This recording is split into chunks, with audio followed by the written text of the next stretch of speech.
Just for yucks, let's just pick whatever number you want to, that God, before he created the universe in 6 24-hour days, he was just all by himself for 100 gazillion billion years, even though it was infinitely more than that. God, all by his lonesome. But was he lonesome? It is important that we understand that God did not create us because God was lonely, because God had a need inside of him that was unmet by himself.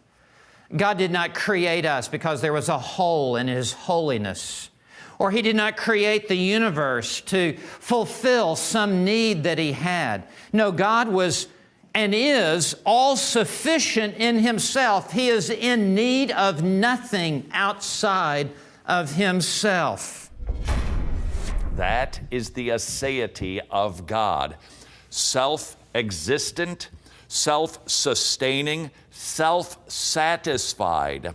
God, the eternally existent one, doesn't need us. He wasn't boo-hoo-hooing in heaven, just thinking, ooh, if I just had some rebellious people to hang out with, that would complete me. God doesn't need anything to complete himself. Do you see how this is the opposite of the self-esteem movement? Now, the self-esteemers would say, well, that's going to make people feel bad. Or there's an option to this.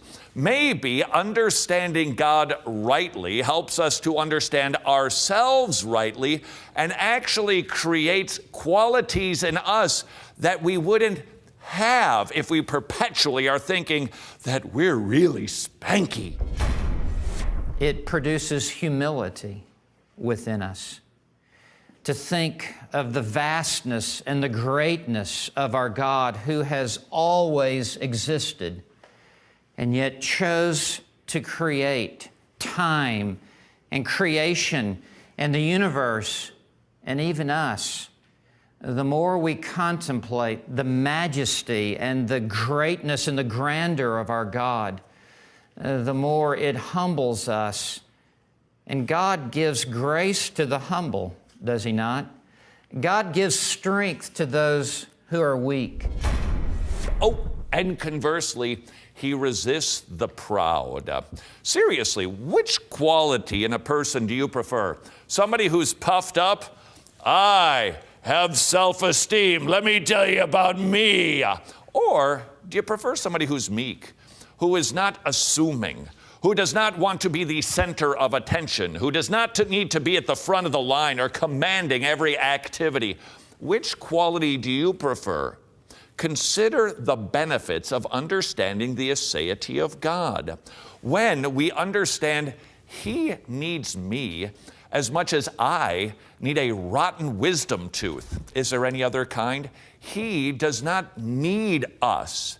And yet, he actually made us, which should cause us to ponder, who am I that you are mindful of me? When we consider the aseity of God, not only does it create humility in ourselves, knocking us off of our self-esteem pedestal, but it also helps us to appreciate and love him more, that he would stoop to even know my name.